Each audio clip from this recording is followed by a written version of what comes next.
एक नए दौर में से गुजरना पड़ रहा है उनके लिए, क्योंकि आज के टीचर जब वो स्टूडेंट थे तब ये चीज़ें नहीं थी, उन्होंने नहीं पढ़ी, लेकिन अब बीइंग अ टीचर उन्हें उन चीज़ों में से गुजरना पड़ रहा है। काफ़ी तरह के एजुकेशन मोड हमारे सामने आ गए हैं, हाइब्रिड मोड आ गया है, फ्लिप एजुकेशन मोड आ गया है, ऑनलाइन ऑफलाइन और तरह तरह की चीज़ें। इन सब से एक चीज़ तो ये साबित होती है कि व्यवस्था चाहे कोई भी हो परमानेंट नहीं रहती। तो हम में से वो लोग जो परिवर्तन के लिए तैयार नहीं रहते, उनका अस्तित्व खत्म होने का खतरा रहता है। जो लोग परिवर्तन के लिए तैयार नहीं रहते, ये जो टेक्नोलॉजी का जो दौर आया, ये बहुत बड़ा परिवर्तन है, बहुत ही बड़ा परिवर्तन है। और आपकी जानकारी के लिए मैं बता दूं, आज जो टेक्नोलॉजी हम देख रहे हैं ये सिर्फ एक ट्रेलर है। आज आप मेरी बात नोट करिए, 2025 के शुरू में मैं यहाँ खड़ा बोल रहा हूँ और ज्यादा दूर नहीं जाऊंगा मैं, 2027 के एंड और 28 के शुरू में आप पाएंगे भयंकर परिवर्तन हो चुका है आज के मुकाबले भी। क्योंकि कोई भी परिवर्तन उसे बेशक शुरू इंडिविजुअल की तरफ से किया जाता है। जैसे एआई की भी मैं बात करूं तो एक कंपनी, एक आदमी ने एआई पे काम शुरू किया और उसके बाद उसने मजबूर कर दिया दुनिया के दिग्गजों को, तो चाहे अल्फाबेट कंपनी है, तो चाहे फेसबुक है, वो चाहे अमेजॉन है या एप्पल, इन चारों में से कोई कंपनी नहीं थी जिसने एआई पे काम शुरू किया। इन चारों को मजबूर होना पड़ा और आज ये चारों मिलके $1 अरब से ज्यादा का इन्वेस्ट कर रहे हैं एआई पे। एजुकेशन से कोई मतलब नहीं है, चारों की चारों एजुकेशन में जड़ तक डूबी हुई कंपनियां हैं। एप्पल, फेसबुक, गूगल और अमेजॉन, इन चारों का एजुकेशन से बहुत गहरा नाता है।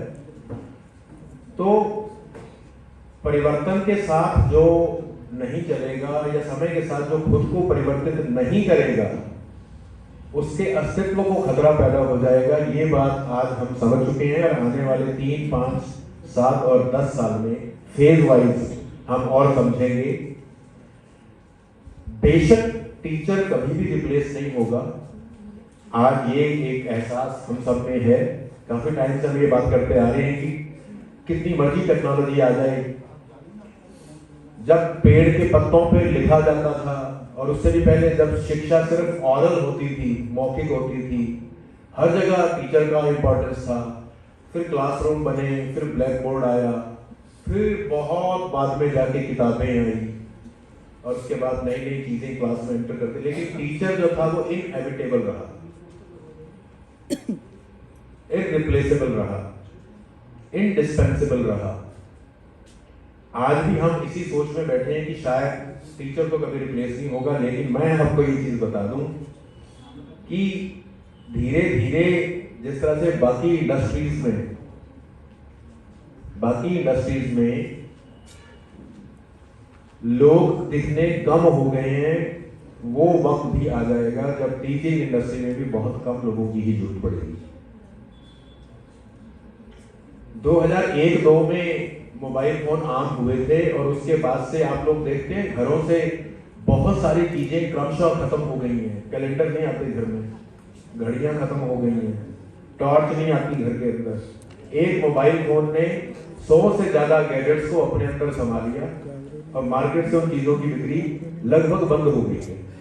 तो उनको बनाने वाले भी बंद हो गए, उनको बनाने वाली फैक्ट्रियां भी बंद हो गई, उनमें काम करने वाले लोग भी या तो कहीं और शिफ्ट हो गए जिन्होंने चेंज लाया अपने अंदर, या फिर वो बेरोजगार हो गए। अब 5 साल पहले तक किसी को नहीं पता था कि ड्रोन चलाने के लिए भी इंजीनियर्स की जरूरत पड़ेगी।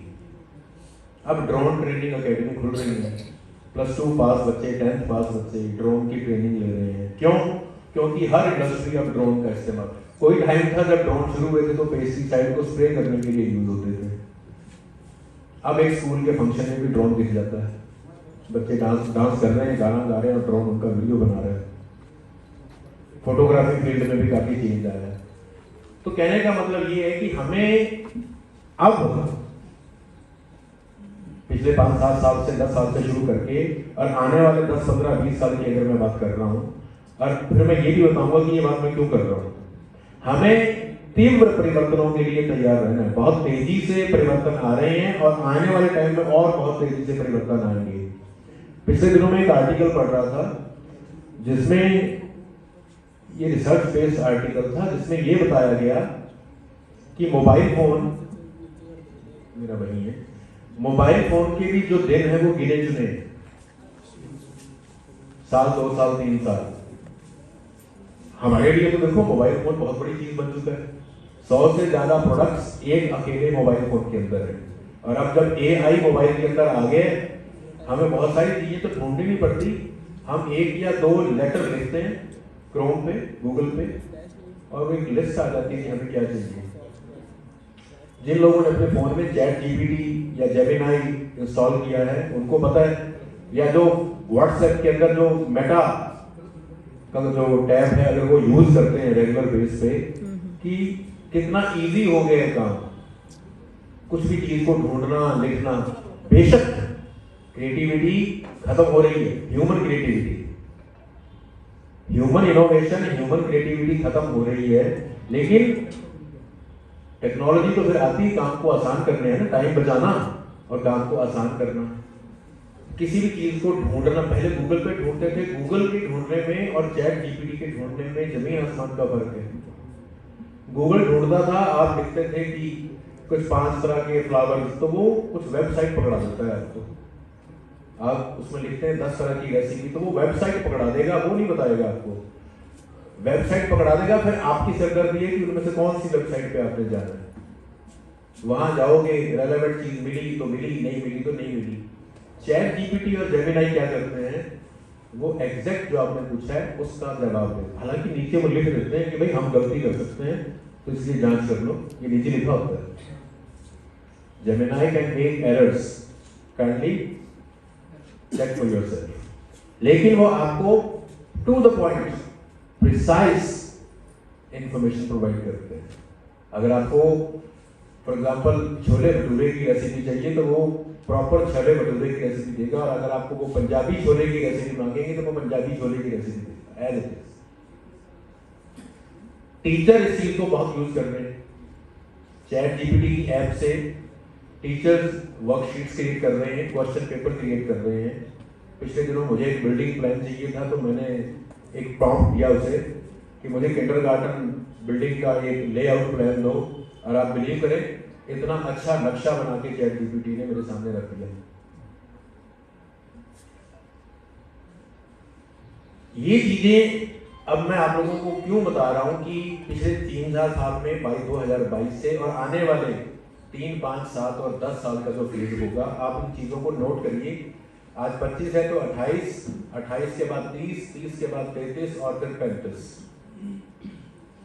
टेक्नोलॉजी इतना रेवोल्यूशनाइज कर देगी हर एक फील्ड को, और हम अगर अपनी बात करें हमारे एजुकेशन फील्ड को, बहुत ज्यादा।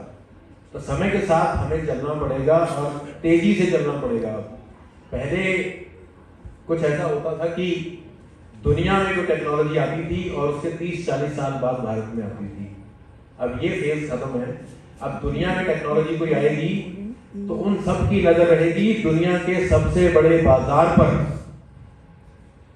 और वो है हिंदुस्तान। वो है हिंदुस्तान। 140 करोड़ लोगों का बाजार है और पूरी दुनिया में इतना बड़ा बाजार नहीं है, और बाजार भी वो जो सेमी डेवलप्ड भी नहीं है।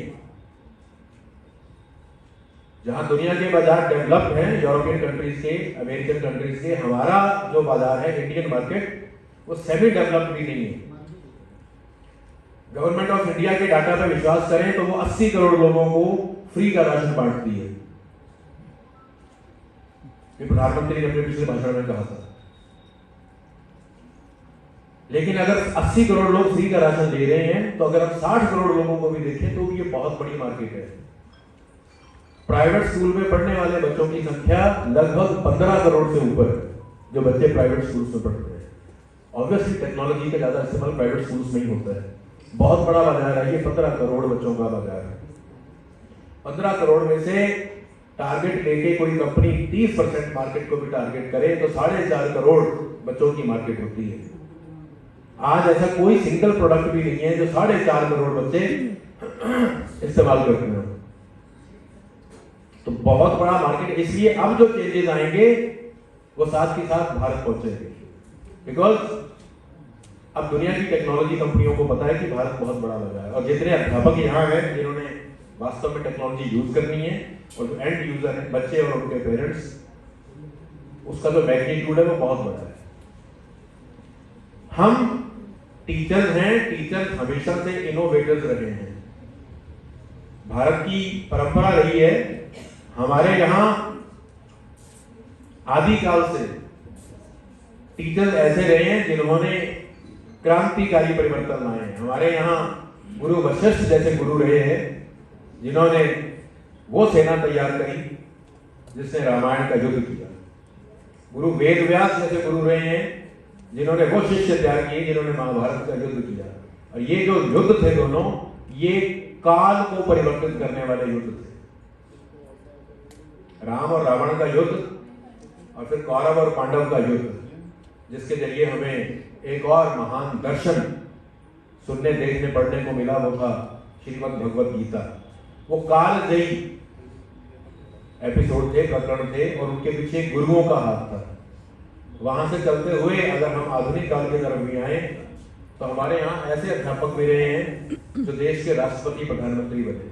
डॉक्टर मनमोहन सिंह टीचर थे, सर्वपल्ली राधाकृष्णन, डॉक्टर जाकिर हुसैन। ऐसी शानदार परंपरा हमारे यहाँ रही है कि अध्यापक विश्व गुरु रहे हैं। देशों का नेतृत्व तक उन्होंने किया है अध्यापकों ने। दुनिया के किसी भी देश में शायद इतने उदाहरण ना मिले जहां पे टीचर कम्युनिटी समाज के सर्वोच्च पद पे पहुंची, तो भारत में है। तो आप सबके अंदर वो क्षमता है, आप सबके अंदर वो पोटेंशियल है कि आप अपने बच्चों के थ्रू जन जागरण और सामाजिक क्रांति को जन्म दे सकते हैं। लेकिन दूसरे दुखद पहलू की तरफ मैं नजर डालूंगा। अभी जो पहलू मैंने बताया वो चमत्कारों का था, आधुनिकीकरण का था, परिवर्तन का था। दूसरा पहलू ये कि जिस दर से शिक्षा की गति बढ़ रही है, परसेंटेज बढ़ रही है, ठीक है, उस दर से, मैं सिर्फ अपने देश की बात करूंगा, दुनिया की नहीं, क्राइम रेट भी बढ़ रही है। और जो क्राइम रेट बढ़ रही है, शिक्षा के बढ़ते हुए दर के साथ क्राइम की, जो अपराध की जो दर बढ़ रही है, उसमें सबसे बड़ा योगदान शिक्षित लोगों का, पढ़े लिखे लोगों का। हम टेक्नोलॉजी ले आए, हमने इंजीनियर बना दिए, अब वो इंजीनियर साइबर क्राइम कर रहे हैं। वो महिलाओं को, बुजुर्गों को साइबर ठगी का शिकार बना के उनके पैसे लूट रहे हैं। हमने डॉक्टर्स, इंजीनियर्स, वकील, चार्टर्ड अकाउंटेंट्स की एक बहुत ही शानदार फौज तैयार कर दी, लेकिन समाज में अपराधों को रोकने में हम नाकामयाब रहे हैं। कहीं ना कहीं हमारे शिक्षा का जो आयाम है, उसमें से मुझे ये लगता है कि गुरु शिष्य परंपरा में कहीं ना कहीं कोई झोल है, जिसकी वजह से गुरु पढ़ा तो रहे हैं, डिग्रियां भी दिलवा रहे हैं, मेरिट भी दिलवा रहे हैं, लेकिन अगर हम बात करें नैतिक मूल्यों की, नैतिक कदरों कीमतों की, तो वहां पे थोड़ा सा हमें पिछड़ना पड़ रहा है। और आप सब आज यहाँ बैठे हैं, तो आप अपने अंदर तो कम से कम ये प्रण कर ही सकते हैं कि बच्चों को पढ़ाते हुए, उन्हें बोर्ड्स के लिए तैयार करते हुए, कंपटीशन के लिए तैयार करते हुए, हम उनको ह्यूमेन ग्राउंड पे, ह्यूमैनिटी के ग्राउंड पे, मानवीय मूल्यों के कसौटी पे भी उनको पूरा उतारने की कोशिश करेंगे, और नैतिक कदरों कीमतों की फिर से हम अपने समाज में वापसी करवाएंगे। मुझे संदेश मिल गया है कि वक्त कम है, तो आप सबको बहुत बहुत धन्यवाद।